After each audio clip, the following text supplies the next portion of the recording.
Alright, good afternoon everyone. Welcome to the first session of the Toastmasters International.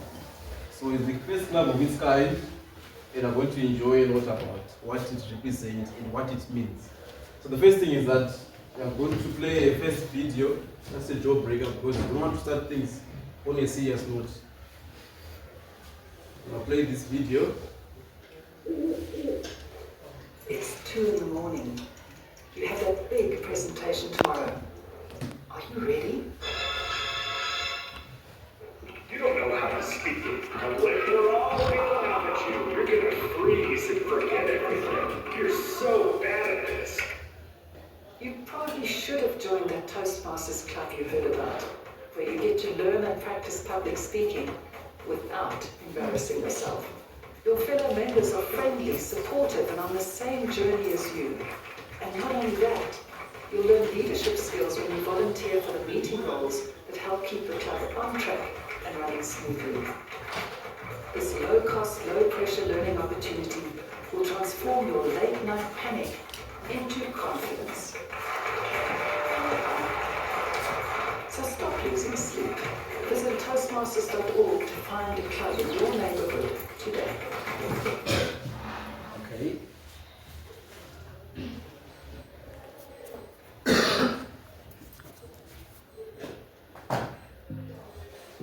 So let's begin. So Toastmasters Club training for high school leadership, public speaking, development. So that's Toastmasters for you. I think you've watched the jawbreaker video about Toastmasters. So let's begin with what it represents and what it means. Alright, so what is Toastmasters? Toastmasters is the global organization for communication and leadership skills.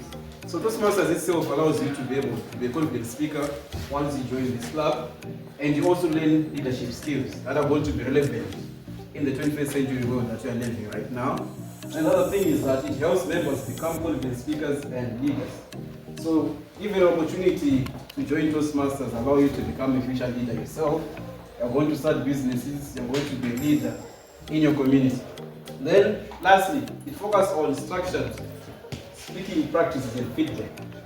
So the only thing that you have to understand about Toastmasters is that you're supposed to know how to speak well, and you're going to teach you how to speak properly when you go to corporate events, or it's an event at church, or any other corporate event at school. You're supposed to know how to speak properly, and you give feedback. It's constructive feedback, not just any feedback.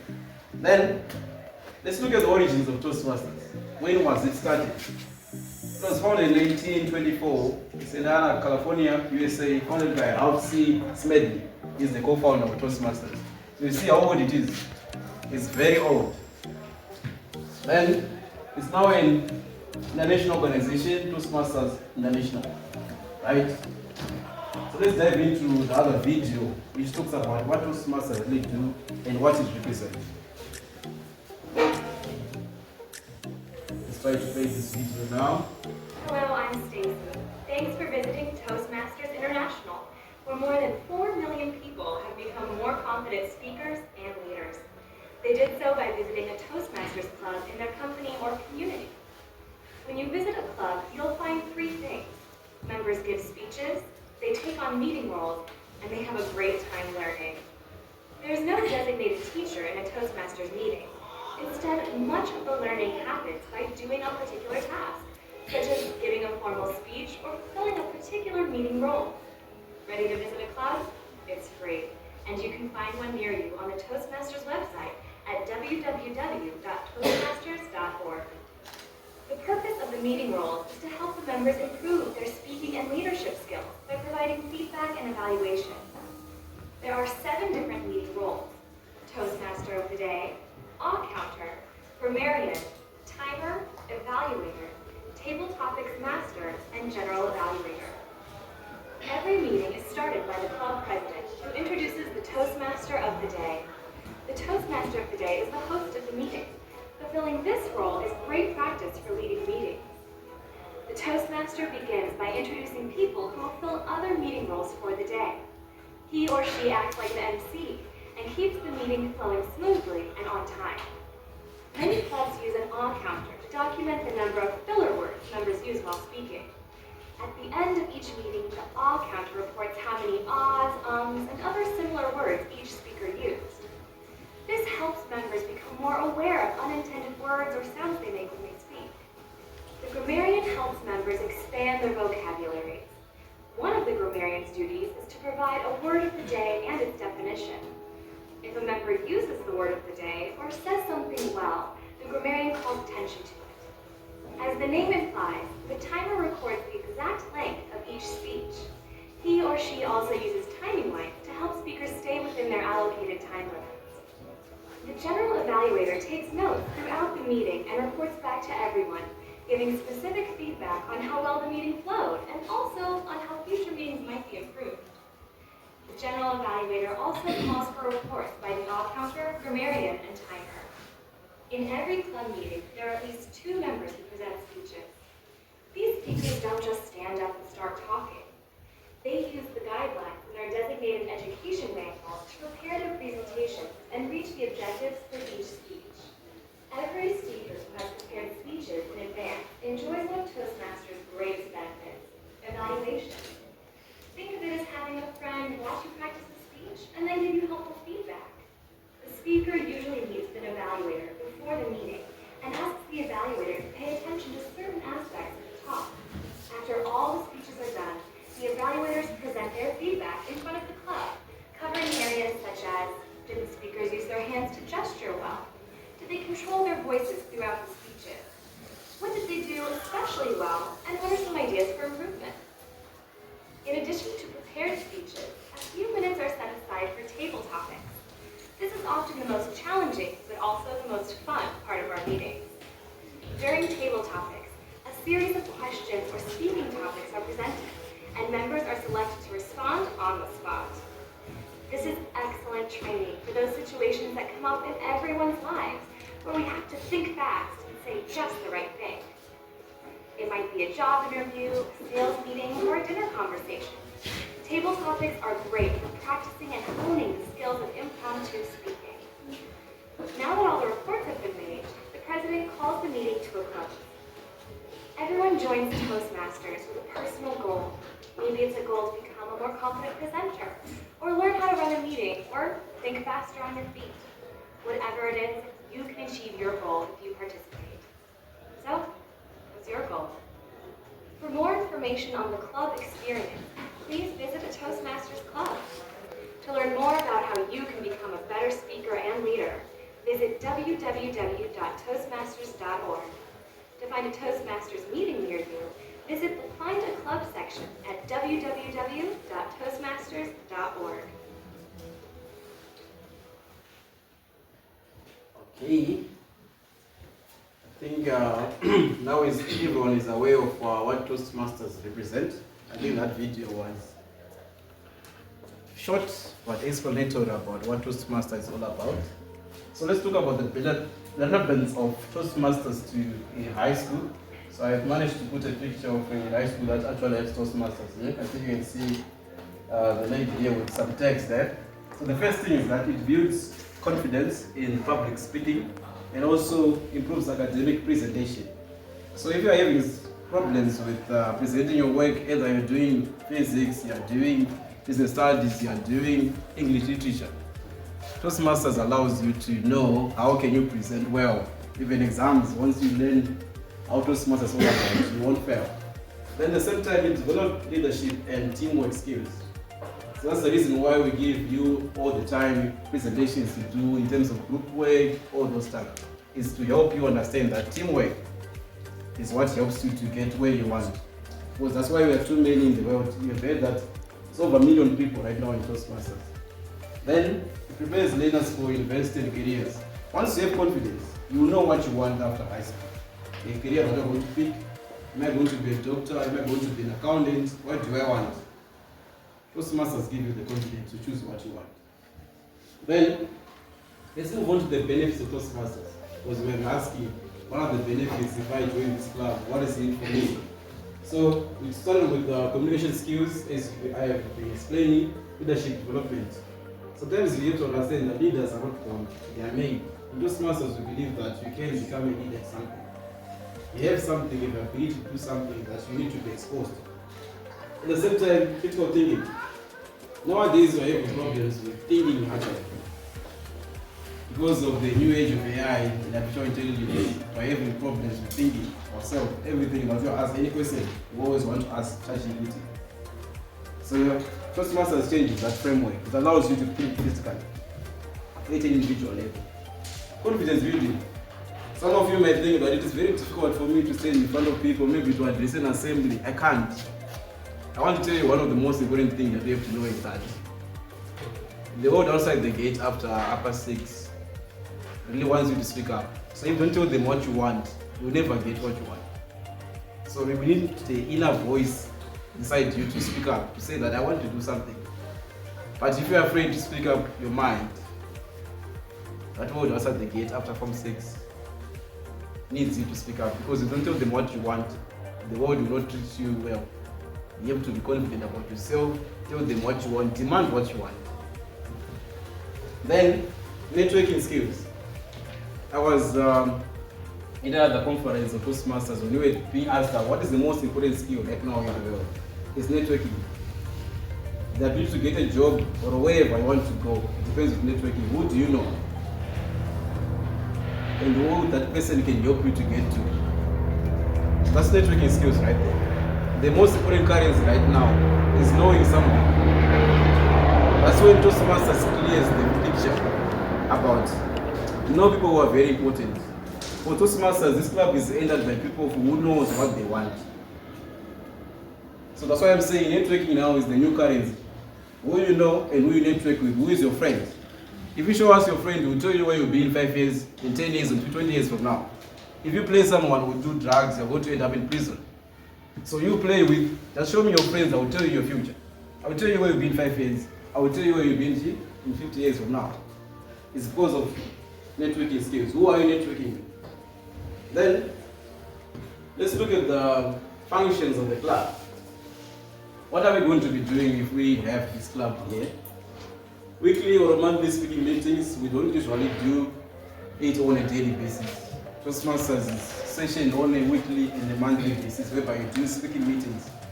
And also you do speech practice sessions, evaluations and feedback, and leadership training activities. Because we are all trying to groom you as much as we can. Because without grooming, we don't get anywhere. The reason why we celebrate the great people that we celebrate today is because they've gone through the training. There's someone who mentored them to become someone. I have to be mentored by someone else to become a Toastmaster. I have to be mentored by someone else to become a teacher. So you have to come through someone. Then, the typical meeting structures that we have. I think you saw on the video, there was the opening introductions, where you introduce yourself, who you are, and what are you going to talk about. Then you prepare your speech. Then we will talk about what you call table topics. This is whereby you are given a topic, and you are supposed to speak it on the podium, just like that. We are testing your critical thinking skills. That you tell us about money. We give you 5 seconds to do that. Then you tell us the speech. Then evaluation. Evaluation is important because a lot of people right now end up maybe in prison or somewhere else. It's because they were not evaluated by anyone in their lives. No one was telling them what you're doing is wrong until they end up in prison. So in Toastmasters, we evaluate what you do. When you do a speech, you tell you need to improve this and that. In terms of also leading in projects, I want to tell you what to do. Then also have the closing session, as we have mentioned in the video. It is done by the president. Is the one who does the closing session. Then let's move on to public speaking itself, as it is the most core part of Toastmasters. So I want to tell you one of the most important things is that public speaking is not a talent. It's a skill that you can learn, just like a sport. You can learn public speaking just like anyone else, but you have to follow a certain set of rules for you to know public speaking. So the first thing is that public speaking is talking to people in a way that informs, persuades, or inspires them. So one of the most important skills where we are going right now, because we are now living in a digital world of AI, artificial intelligence, people are being replaced by robots, but what cannot be replaced is the human touch. The soft skills, which is the ability to speak publicly, the ability to speak your mind. That's what I mean by soft skills. AI is not going to replace that. That's why even the teachers are still relevant, because machines can't do what we do. Even right now, even the managers that are still relevant in their companies, because they still have a skill which is public speaking, which cannot be replaced by what? A robot. Then it involves organizing your ideas, speaking in a structured way, using your voice, body language, and confidence to engage listeners. So sometimes you don't even know that you're communicating. So when you use your body language, you are also communicating. That's why people who do sign language, they are also communicating, because the way you move your body, your hand gestures, supposed to communicate with people what you're going to say. That's why you see some of the MCs right now are being hired everywhere by many weddings, planners, and everything, because they've managed to master these things. Knowing how their voice speaks, knowing how to use their body language, and also having confidence to engage listeners.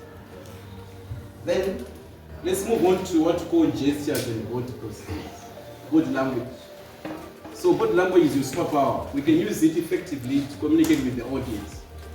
So sometimes we need to know that your body language is what tells you, what communicates with the rest of the people. Then also we need to know that your body is a superpower. How you use your body matters.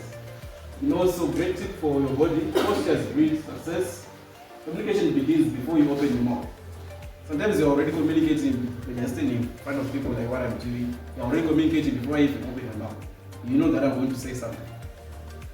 At the same time, it's important to know that where you stand matters. So if you're going to be doing public speaking or you're presenting any case, you need to know where to stand. So let's try to know which is the best place to stand when you are presenting a case. Let's do 3 things. Let's say I was presenting my case right now in this presentation. I was standing here at the door. I think you saw the aeroplane crossing, right? So maybe I was standing here now and I'm doing a presentation here. Is it a great position? And also maybe standing by the window there in the window. Then there are people passing, then there are distractions there. And also it's affecting the way you try to make my speech. But the best position right now is standing what? At the center, right? That's the position. It gets to a point where you can stand. At the same time, I'm trying to use this presentation that you can see. That's why I'm standing next to the presentation, right? Yes. So you have to know where you stand matters. So we have what we call a power position. Standing at the center of the room matters. Then let's talk about types of gestures. There are different types of gestures that we can use where we can communicate with different people for different reasons. So, like I said, gestures help us to communicate with our audience, and they will remember twice as much when you use gestures. So this is the type of gestures that I want to show you. We have what we call the give, the show, and the chop. So let's start with the give. The give is like you're explaining certain things which are very important, but you're putting your arms like this.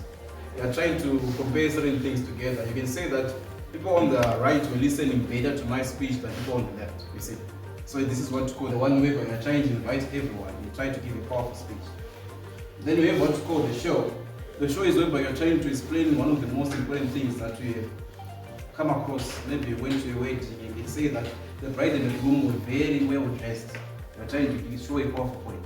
That's what we call the give, right? Then the show is whereby you do the chop, this one. It's whereby you can do a double chop or you can do a one chop. It's whereby you're trying to explain a very important point. Like I can say that this Toastmasters session was the best session that I ever did with students of Chiredzi High School. It's a double chop. So I'm trying to express what a very important point. That's what we call what? The chop. So we have the give, the show, and the chop. Right. So these are the 3 sets of gestures. There are other gestures that you can use, but these are the most common ones which makes you present well. Then we move on to the use of palms. How you use your hands like this. So when you use palms, we have to know the percentages of people who are going to remember what you're going to say. So the first thing is that when you are using palms up, like you're trying to explain your cases using the palms up, 84% of the people you're talking to remember what you say. You can say that people on the right were listening very well to my presentation as compared to on the right, on the left, right. Then if you are using your palms down, remember your hands are much more down there. Then a lot of people will not remember much of the things that you say, but there's still a greater margin, 52%. Remember what you say if you use palms down. You're explaining something, maybe you're using palms down. But this one, of pointing fingers now, the finger wave. We call it the finger wave. This one is not allowed. It's 28%. So no one will respect you if you throw their fingers like this. Like I was saying. So we don't want you to be using this one. This gesture here. This one is not very good. So if you see someone who does these things, usually the politicians, they point fingers at their audience like this because it's an arrogant behavior of not respecting who you are talking to. Right? So let's move on to what you call the thing or the silly gestures. So you have gestures which are very silly that if you use them, no one will respect you even in church or anywhere else. It's because you're doing silly gestures in front of them. This one was used by President Clinton. Avoid the finger wherever he was. That's why I say that it's much more used by the politicians, wherever he's pointing the finger at someone like this. Then this one, I think you know this cartoon, right? What is the name of this cartoon? Yes, I think you know it from growing up. It does silly gestures, right? Yes. Because this one is always using silly gestures like this. So we don't want those silly gestures. So don't be like this cartoon. So it's actually grooming people, learners or children who are going to be very bad and doing public speaking, because this cartoon is doing very bad for those of us who are watching it, your other siblings. Then the other thing that we should do is pay attention to your audience. The body language. Also, you are presenting a case, but also pay attention to the audience. Are they listening to what I'm saying? I think you've got to have some of the other revivals whereby the preacher is trying hard, but no one is listening to what he's saying. This is what happens when you don't do well in public speaking, because they won't pay attention to what you are saying. And so that's when you are trying to say that as a speaker, try by all means to focus on your audience. Face the audience, do the icon of the audience, so that you know that they're still listening to what I'm saying. So sometimes the church is another sign of telling that your time is up, right? Yes. Sometimes we are trying to tell the preacher that the time is up by the body language of the crowd. He's supposed to see that. But let me just end my service here. Right? So he's supposed to see that and what the audience is doing. Then, so the other thing is that we have to understand that you are the guide. The one who is speaking, you are doing public speaking in front of people. You are the one guiding people towards a common goal. So guide them well. Just like a driver who is driving a car. You are the one guiding people. Drive them well where they want to go to the destination. Right? Then, let's move on to some key club roles that we are going to be occupying, some of us, right? So we have the president, who's going to be leading the club. Also we have the vice president of education, the vice president of membership, the vice president of public relations. So we're going to have 3 vice presidents. Then we are going to have the secretary and the treasurer, then the sergeant of arms and the school patron, right? So already you're lucky that you have a school patron who does Toastmasters. So we are on a good note there. The rules explained. The president leads the club. So if you are going to see the success of this club in Chiredzi Government High School, it's going to be determined by the one who is leading it. So if he's going to collapse, he has to be answerable to that. Then the VP of Education organize training and speeches. Then the VP of Membership recruit and support members. So I think you have to look for someone who did help you to come here in your numbers for that post, who was able to say that no, today we have Toastmasters at 2 p.m. So that person needs to be given that role. You are going to vote for those people. Then we have the secretary. I know you know 1 or 2 people who love recording records. Someone who came to even the session like today with a pen and a book. That one should be the secretary. Yes. If you came without writing anything down, which means the secretary was going to be harder for you. Because someone who noted that this Toastmaster session is supposed to write something when you start doing the session. Then the treasurer manages funds. This one is a very important post because you have to answer from the feedback on where the funds are going and what happened. Yes. So it's not about doing accounts or doing sciences or doing arts. You just want someone who is managing well. Then lastly, we have the sergeant of arms. He manages meeting setup. So this one is very important also because his or her job is to make sure that the Toastmasters sessions are being done accurately. Which means he or she gives feedback that things are being done properly. Then we have what's called the code of ethics. So we are going to be reading the code of ethics together. So so that we know what we are signing up for. So when you all write, you can bring the photo.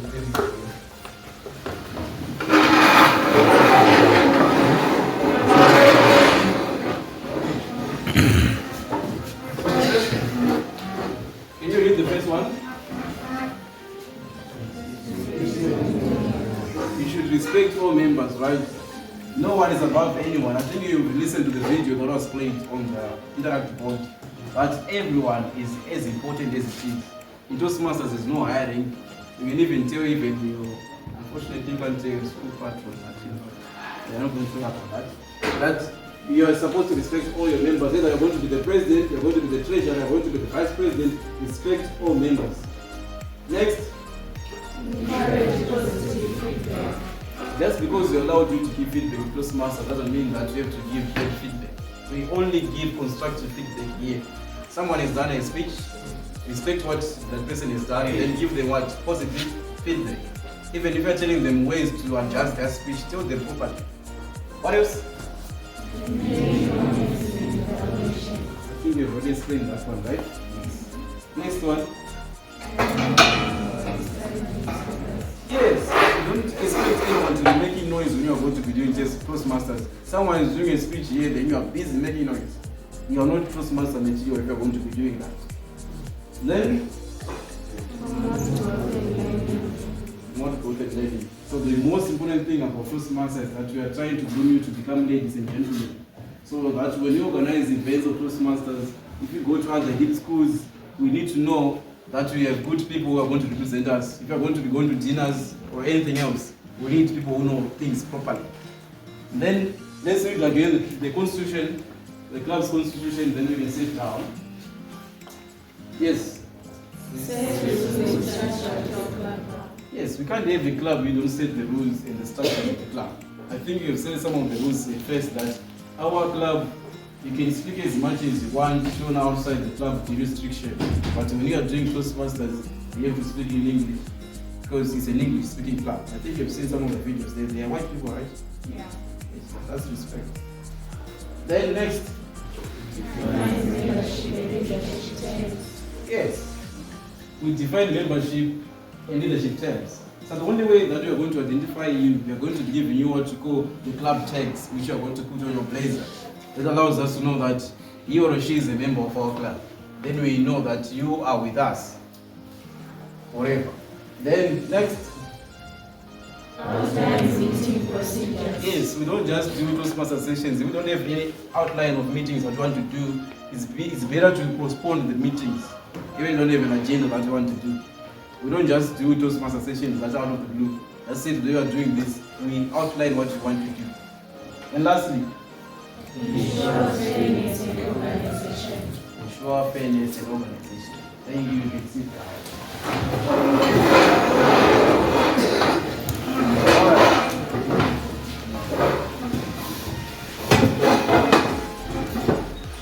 So the Toastmasters board, I think it's been repeated again. There are some other posts we should not mention when we did the first one. So the other post, we have what you call the toe twister. So this one is the person who makes the club interesting, who organizes events. So I think you know someone who just makes things interesting in a club. We will be expecting that person to take up this role of tail twister. Yes. Then we also have the project director. This person allows us to make sure that we find ways to raise money or fundraising or doing something. If we have any target, what we want to do, we expect this person to know what we want to do. And last we have the teacher advisor or the partner, right? Then you talk about tutoring the club. We're not going to talk about this much in detail. We have been told here we are recruiting minimum members. Then official register the club, assign leadership roles, approval from the school administration. The reason why we are doing this Toastmasters session today was to serve to have approval from the school administration and to give it approval. That's why we are here. Right. Then how to start the club. Because the interested students, I think we are all interested students, are you? Get teacher support. I was the one who actually gave you support, and say also gave you the support to us to have this club, right? And then hold first meetings. This is also our first meeting, also is our first training, our orientation at the same time, right? Then assign roles, set meetings stages, right? Then the meeting agenda, I think some of the things we do talk about it on the other video. Then let's look at evaluation systems. Speakers receive feedback, focus on improvement, not criticism. So when you're in Toastmasters, we really want you to know that you are not perfect. And you are going to be told things that you are not supposed to improve. So in Toastmasters, you take the things down when the evaluator comes in front of you, tells you that the speech was not doing this and that, and your body gestures were not doing this and that. You should be able to take that note. Next time when you do a speech, you improve on those things. That's how you become better. We only become better through practice and practice and practice. Then, encourage learning through mistakes. You are going to make a lot of mistakes. Maybe in our first meeting, you are not there and the Toastmasters, right? They have the table topic master. They have what called the grammarian. This person is supposed to correct you in terms of the grammar that you're going to use. He or she is supposed to listen throughout the speech. Look, what words were you using? Were they good? And what can you do to improve? Then the hour counter is make sure that if you do a lot of hours in your speech, he or she writes them down. If they are 10, they are 5, they are written down so that you can improve. They are there to give you the feedback that you improve. Next time maybe you might have 5 hours, then over time you don't have any hours at all, right? Then we have the evaluators that they want to give the feedback to everyone about the rest of the meeting. Then we go to the conclusion. Toastmasters build leaders, future leaders, help students speak confidently, encourage teamwork and display. Every student can go through practice. Like I said, public speaking is not a talent, it's a skill that can be learned. Everyone can be a public speaker, everyone can be a leader, everyone is groomed. So that's what Toastmasters represent. And that's what Toastmasters is all about. So thank you so much for coming. Can you play this for me?